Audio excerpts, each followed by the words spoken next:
classic chiffon cake. Okay, so eto na, no, ito yung mga kumpleto nating sangkap na ating gagamitin sa paggawa ng ating chiffon cake. Una, meron tayong 3/4 cup ng white sugar, puting asukal kasi classic chiffon cake yung ating gagawin. Then meron tayo ritong half teaspoon ng salt, mas maganda pino para mabilis matunaw. Then meron tayong 1 1/2 cup ng tubig, 1 teaspoon ng baking powder. Then, meron tayong half cup ng coconut oil, palm oil, canola oil, kung anong gusto nyong itry. Ayan, meron tayo half cup yung sukat niyan. Then, meron tayong 2 cups ng cake flour. At meron din tayong 7 pieces ng large egg yolks. Ayan. Then, para matanggal yung lansa, hindi maanggo, or yung para may nalalasahan tayong itlog sa ating chiffon cake, ang ating sikreto, gagamit tayo ng ating flavor aid na orange flavor. So, ayan. So, maglalagay lang tayo dito ng mga at least 1 tablespoon ng ating orange flavor aid. So, simple lang, paghahalu-haluin lang natin yung mga sangkap na pinakita ko sa inyo. Ang una nating ilalagay ay yung ating 3/4 cup ng white sugar. Then, isusunod natin tong 7 pieces ng large egg yolks. Kasi marami daw ang hindi makuha ng tama ang pagluluto o pagbe-bake ng ating chiffon cake. Alam niyo po ba, napakadali lang nito. Ang kailangan niyo ng tandaan is yung mga hindi dapat gawin at dapat gawin. Then, kapag nalagay na natin, mix lang natin yan. So, paghahaluin lang muna natin yung ating egg yolk at sugar.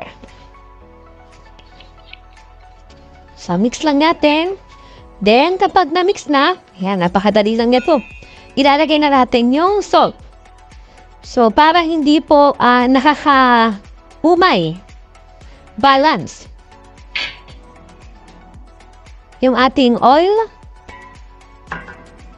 Yan. So, habang pinapanood nyo to, alam niyo, para kayong nanonood na rin ng actual demo. Kasi dito nakatutok pa yung camera. Then, yung ating 1 teaspoon ng baking powder. Mix lang ulit natin. Okay. Ngayon, kung gusto nyo is mas level up, medyo nakakaluwag-luwag tayo, gusto natin mas masarap, you can add evaporated milk, pwede rin ang fresh milk. Mapalitan nyo lang yung ating tubig. Halimbawa, itong tubig natin, hatiin nyo lang sa 2 hati. Kalahati ay evaporated milk, then kalahati ay tubig. So, kung siya mas malasa. Pero dito sa recipe natin, promise ko sa inyo, hindi nyo mararamdaman na tinipid kasi napakasarap niya. Yan, maglalagay na tayo ng ating, ito yung ating orange flavor. 1 tablespoon, then mix. At kapag na-mix na natin, dito, dahan-dahan na natin ilalagay yung ating cake flour. So, huwag nyo kagad lahatin. Hatiin sa 2. Yan. Then, mix lang natin. Kailangan wala pa yung makikita buo-buo na harina. Then, lagay na natin lahat. Okay. So, mix lang natin. Nang ganyan hanggang sa maging smooth po yung texture ng ating butter.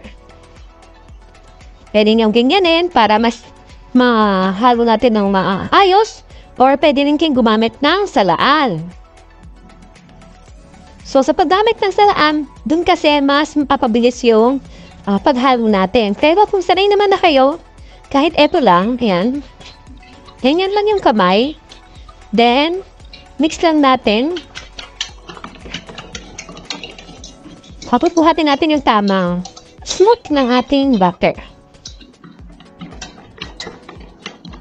Okay? Ayan, so okay na. Ngayon, tayo naman ay gagawa ng ating mira or ng ating merengue.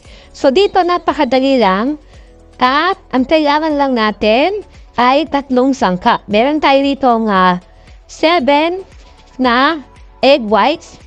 Ito yung egg whites ng ating egg yolks na ginamit kanina. Then, maglalagay lang tayo ng 1/4 teaspoon ng cream of tartar. Yan, kung wala kayong cream of tartar, simple lang yan, pahiran nyo lang ng suka. 1 teaspoon yung inyong gagamiting mixing bowl. So, tandaan po, ang kailangan nating iwasan is kailangan hindi basa ng tubig yung ating gagamiting mixing bowl. At kailangan po, yung ating mga mixer, ayan, kailangan hindi rin po yan basa. So, kailangan din iwasan din natin yung ating egg whites na mahaluan ng kahit konting egg yolks. So, ayun yung magiging dahilan para po hindi tayo makabuo ng ating merengue. So, dito gagamit tayo ng stand mixer. Pwede kayong gumamit ng hand mixer kung wala kayong stand mixer. Basta kaya niya yung pinaka-speed ng paghalo kasi nung kailangan natin para mag-double or mag-volume talaga yung ating merengue. So, isasalang na natin to dito sa ating stand mixer. Ayan. Okay. Then, meron tayong naka-ready rito. Papakita ko sa inyo. Ito yung ating white sugar, 3/4 cup.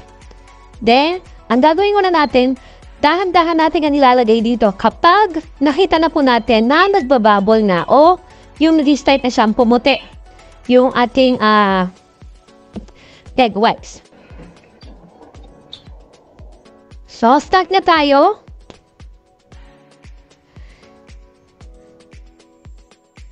At once po na makita ninyo na nagbubble na or nag-start na pumuputi yung ating egg whites, ay dahan-dahan na po natin ilalagay yung ating 3/4 cup na white sugar.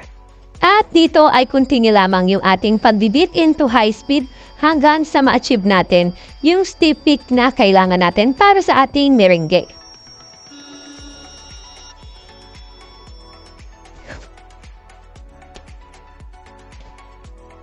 Ngayon, ito na yung kailangan natin na ma-achieve.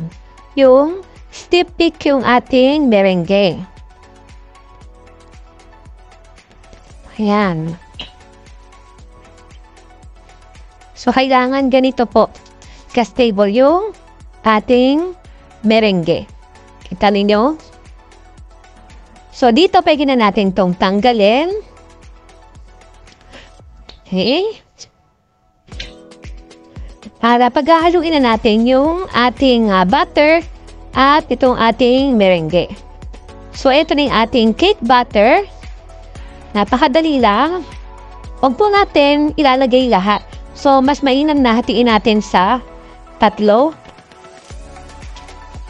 o 2. Para mahalo po natin ng mas maayos.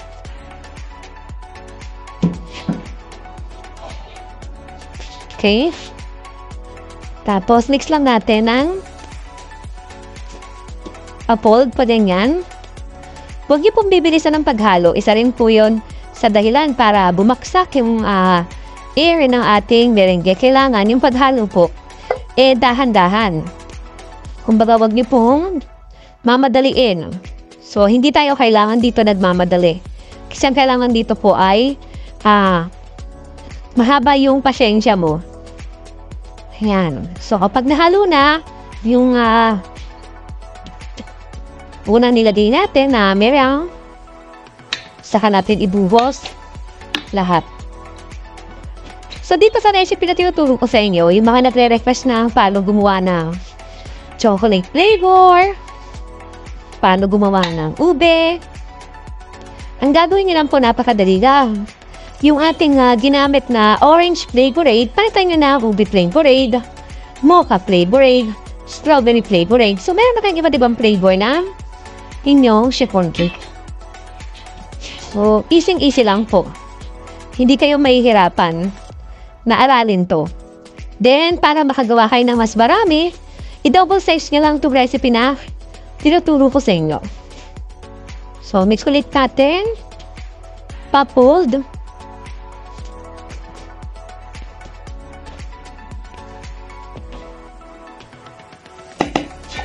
para nahalo natin ng dahan-dahan.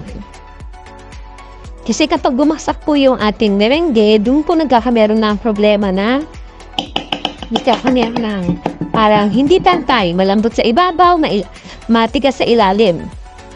Kasi hindi po nahalo ng maayos.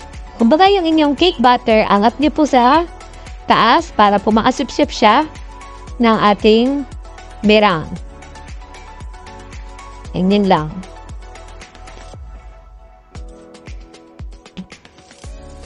Ayan. Diba?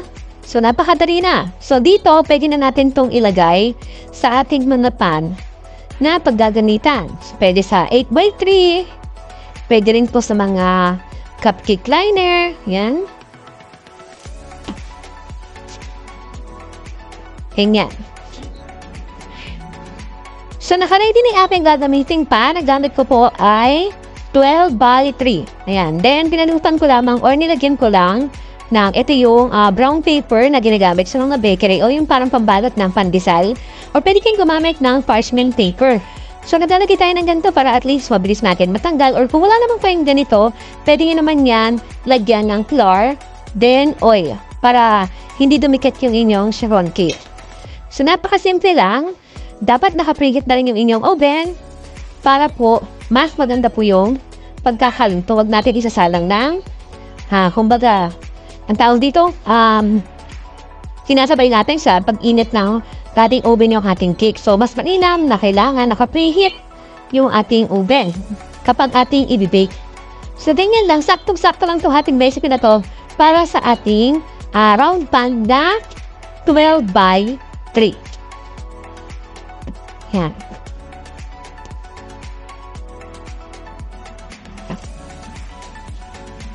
Then, spread lang natin ang ganyan. Tapos, ang gagawin natin ay itataktak natin po ng 3 beses. So, itap lang natin ng 3 beses para matanggal yung hangin or butas-butas para iwasan po natin. Tapos, lamig lang tayo ng tinigo. Ayan.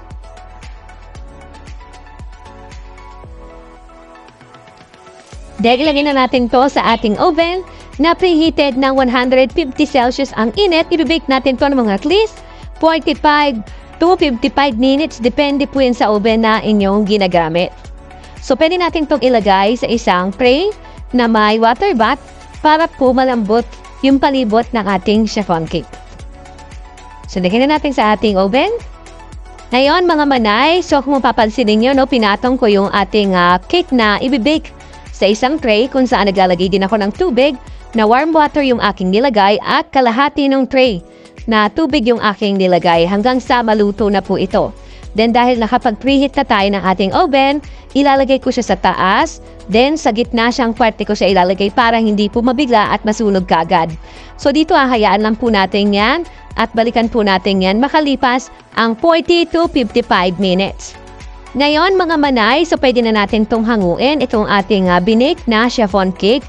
So binake ko siya ng 55 minutes, nag-alarm po talaga ako para sure na hindi ako lalagpas sa oras. At kita nyo naman, saktong-sakto yung pagkakabake natin. Then yung ating tubig na nilagay ay natuyo na. So hindi nyo na po yan kailangan pang lagyan pa ng tubig once na natuyo na yung tubig sa inyong tray na pinagpapatungan. Then hinawakan king gitna. Yan, hindi na siya yung basa. Tapos, yung amoy niya talaga malalaman niyo kapag malapit na talagang maluto. So, ayan. Dahil okay na, ilalagay na muna natin to sa ating tray kung saan natin siya ililipat para matanggal natin yung nakabalot na paper na ilagay natin. Then, patanggalin natin dahan-dahan. Ayan. Wow. Kita niyo na kagad, oh. Natanggalin ang pusa yung yan. Parchment paper sa ibabaw. Then, syempre, tanggalin na rin natin yung nasa gilid. Ayan, kita nyo. Napakalambot ng ating cake. Kung gusto nyo ng iba't ibang flavor, palitan nyo lang yung nilagay natin na orange flavor. Pwede nyo palitan nyo ng ube. So, depende sa inyo kung gaano katingkad or ka-powerful yung flavor na gusto nyo.